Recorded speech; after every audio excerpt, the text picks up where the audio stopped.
Dostlar, bugün əla bir video ilə qarşınızda olacağım. Əla bir videodur, gözəl bir videodur. Tərk edilmiş yerlər, ondan sonra yaşanan olaylar. Yəni videomuz əla olacaqdır. Bilmiyoruz. İzləyicimizin biri yazmışdı ki, yəni o video haqqda, yəni o videonu çəkəcəm. Prosta bizə mənə vaxt, zaman lazımdır. Onların hamısını ediz videosu çəkəcəm. Ondan sonra narahat olmayın. Prosta tək olduğuma görə çəkmək, kameranı tutmaq çox çətin olur. Həm də adam biraz risk eləyə bilmir də ora girmək. Ona görə ki, yaxınlarda gələcək bu videodan sonra ya ondan sonra yəni gələr. Videomuza keçməkdən qabaq videomuzu bəyənin, kanalımıza da abunə ol, like eləməyi unutmayın ki, əla videolar sizlər üçün gəlsin. İndi isə keçək videomuza. Videomuzu bəyənin, kanalımıza da abunə ol. Keçək videomuza. İyi dostlar, başladıq videomuza. Başladıq. Açılışı da qəribədir biraz. Dünyada elə yerlər var ki, insanların marağını cəlb etməsinə baxmayaraq, insan bir dəfə gedəndən sonra ikinci dəfə orada olmaq istəmir. Ağacların arasında yuva çıxır. Bu dəhşətli yerlərdə insanın tükləri biz durur, ürəyi sürətlə atır. Bugünkü videomuzda dünyanın ən qorxulu bəzi yerləri haqqında olacaq. Belə deyim, başladıq dostlar videomuzu. Videomuzu bəyənin, kanalımıza da abunə olun. Əla videolar sizlər üçün gəlsin.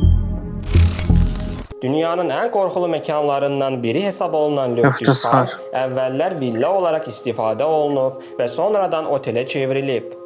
Bura hətta turist ziyarəti də təşkil olunur. Löftüs Park ətrafda yaşayanlar tərəfindən şeytanın yatdığı yer olaraq adlanır. İrlandiyada yerləşən bu otel ruhlar əfsanələri ilə çox populyardır. 22 otaqlı malikanə ölkənin ən populyar binalarından hesab olunur. Adam belə bir kəşf verməyə gedər. Mən getmərəm. 100-cü illərdə fırtınalı və yağışlı bir havada bu malikanəyə sığınan bir əcnəbiyə evin qızı aşiq olur. Ancaq evə gələn qonağın ayaqlarının dırnaq şəklində olduğunu görürlər və onun insan olmadığını anlayırlar. Evin sahibi bu hadisədən sonra yaddaşını itirir və onu bir otağa bağlayırlar. Bir neçə il sonra isə o dünyasını dəyişir. Ancaq evdəki köməkçilər onu öləndən sonra da ruhunun salonda gəzdiyini görüblər. Bu əfsanə ilə ev hələ də çox populyardır. San Jose'də yerləşən Winchester'ların evi dərisi olduğu qadın və bütün ruh ailəsinin yaşaması tarixçəsini özündə əks etdirir. Hər şey Sarah Winchester'ın həyat yoldaşını itirməsindən və onun çox milyonlu sərvətinə miras olaraq sahib çıxmasından sonra başlayır.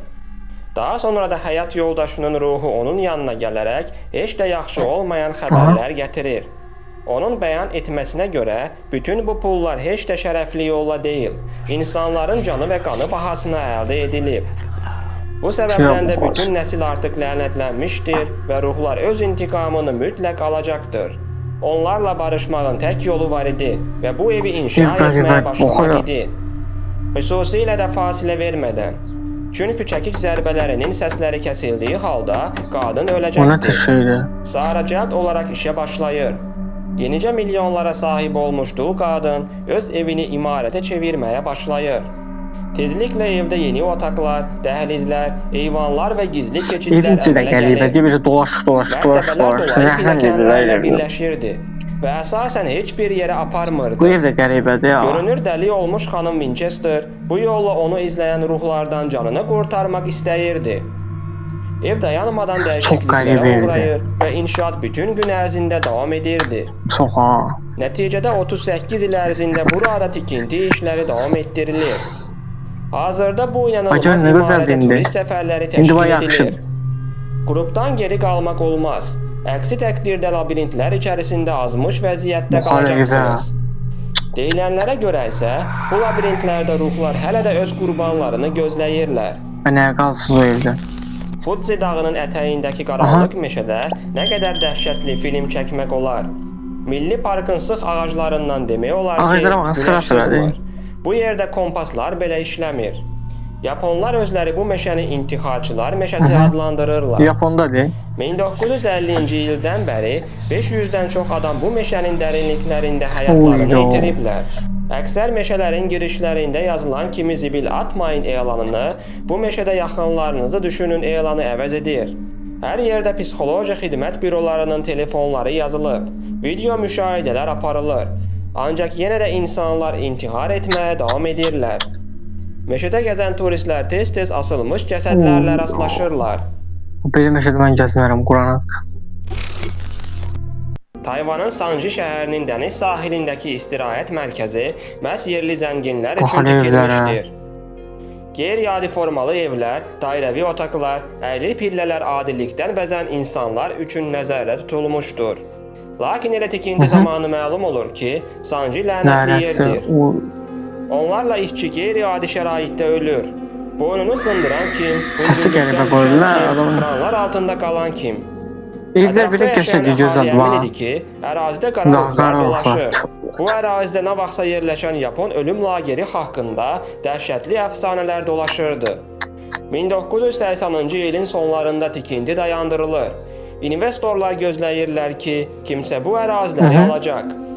Ancaq bütün danışıqlar uğursuzluqla nəticələnir. Bu yerin qara qüvvələr tərəfindən zəbt edildiyinə inanan mühümmatçı Taylandlılar ərazini almaqdan imtina edirdilər. Nəticədə şəhər yavaş-yavaş ruhlar şəhərinə çevrildi. Hökumət hələ də yetim kimi sahildə dayanan evləri sökməyə cəhd etsə də, əhalinin etirazı ilə rastlaşıb. İnsanlar elə bilirlər ki, o evlər sökülsə qorxulu ruhlar ətrafdakı kəndlərə və qəsəbələrə dağılacaqlar. Olar, hər şey olar. Ona görə siz dəyməyin. Hindistanın Assam ştatının dağlarında yerləşən Chatinga kəndi quş qəbristanlığı adını alıb. Hər ilin avqust ayında burada göyün üzündə minlərlə quşlar görünür. Bilinməyən səbəbdən göy üzündəki bütün quşlar özlərini yerə çırpırlar. Kütləvi intihar bir neçə gün davam edir. Quşların əksəriyyəti ölür, sağ qalanları isə hipnoz altındakı kimi olurlar. Onları rahat ələ götürmək olur. Hindlilər bunu Allahın hədiyyəsi hesab edirlər. Alimlər uzun illərdən bəri bu hadisənin səbəbini aydınlaşdırmağa çalışırlar. Nəticədə onlar iki versiya irəli sürüblər.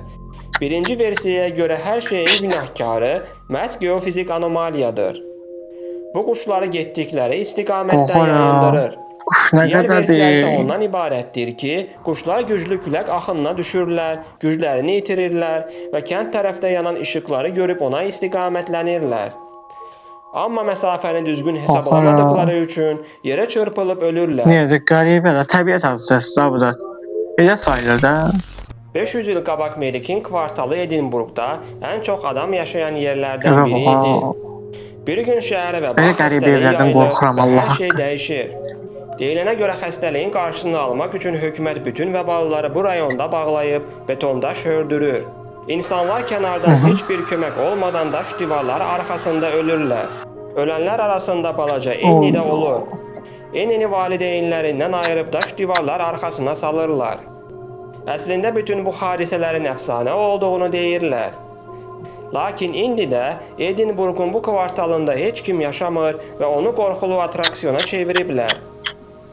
Deyirlər ki, kvartal ölmüş insanların ruhu ilə dolub daşır. Hətta bəzilərinin dizindən balaca Enninin ruhu yapışır. Gəlincik adası Meksikada yerləşir. Ətrafı su kanalları ilə əhatə olunan adanın məşhur olmasının səbəbi adından göründüyü kimi gəlinciklərlə dolu olmasıdır.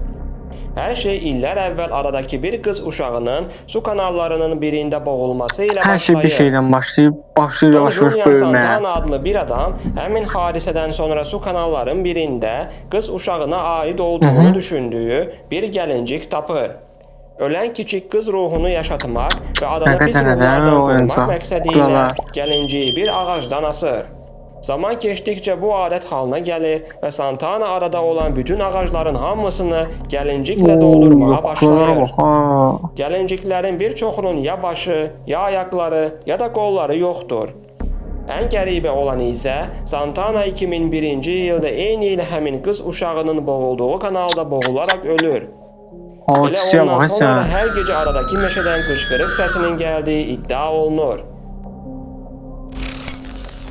Şotlandiyanın Milton yaxınlığında yerləşən Overtime körpüsü 1950-ci ildə tikilib istifadəyə verilmişdir. Körpünün tikilib istifadəyə verilməsindən bir il sonra burada fərqli və qeyri-adi hadisələr baş verməyə başlayıb. Adi bir qonaq həmin gün qalaya getmək üçün körpüdən keçir. Çox qəribə hadisələr olur, Allah yanında bir iti də olur. Körpüdən keçərkən əvvəlcə heç bir problem olmur. Ancak körpünün ortasına geldikdə, qonaq itinin hərəkətlərindəki bəzi dəyişiklikləri hiss edir. İtin özü dəyişir, açıq-aşkar bir şeyə Ola, qəzəblənir. ola. Sonra saniyələr içərisində körpüdən atlayaraq intihar edir. Bundan sonra Overtime körpüsündən keçən itlər eyni reaksiya ilə körpüdən Niyə? atlanır. Məhz bu Niyə? səbəbdən indi körpü intihar körpüsü adlanır və bura gələn ziyarətçilər həmin körpüdən itləri ilə birgə keçə bilmirlər. Bu vaxtadək körpüdən tullanan itlərin saylarının 600-dən çox olduğu bildirilir. 600-dən Bu it. itlərin ölümü hər zaman eyni şəkildə olub. Üstəlik həmişə eyni nöqtədən və eyni səviyyədən. Rəsmi olaraq heç kim bu hadisənin sirrini açıqlaya bilməyib. Ancaq yerli xalq isə iddia edir ki, Qəribədir, Allah Overtime haqqı. qalasında pis ruhlar var və onlar itlərə Lənət lənət oxuyurlar oxuyurlar. itlərə. Çünki onların qalaya girməsini istəmirlər. Buna görə də körpüdən keçmələrinə Keçən kimi maneə öldürürlər törədirlər. də. Bununla da bugünkü videomuzun da sonuna gəldik. Hə dostlar, videomuz da bura qədər idi. Videomuzu bəyənirsə kanalımıza da abunə olun, like edin. Əla videolar, belə tez-tez videolar qarşınıza çıxsın.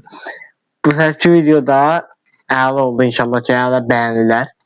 Bundan sonraki videoda əla bir VSS çizgisi gələcək. VSS videonun başqa bir türlü video olacaq da. Bomba kimi video olacaq. Ondan sonra o birisi videomuz, qorxu videomuz gələcək. Qəbirstanlığa girdi videosu. Onun sözüm gələn həftə yox, o həftənin videondan salacağım. Çünki adamım olsun, ondan sonra çəkim onu rahatçılıqla, rahatla, işıq sistemində, ondan sonra olmasa da çəkəcəm gələn həftə. Yəni sizə söz verirəm. Olursa əla videolar gələcək. Sağ olun. Diğer videolarda görüşmək ümidi. Kanala abunə olun, like edin. Əla videolar gəlsin. Sağ olun.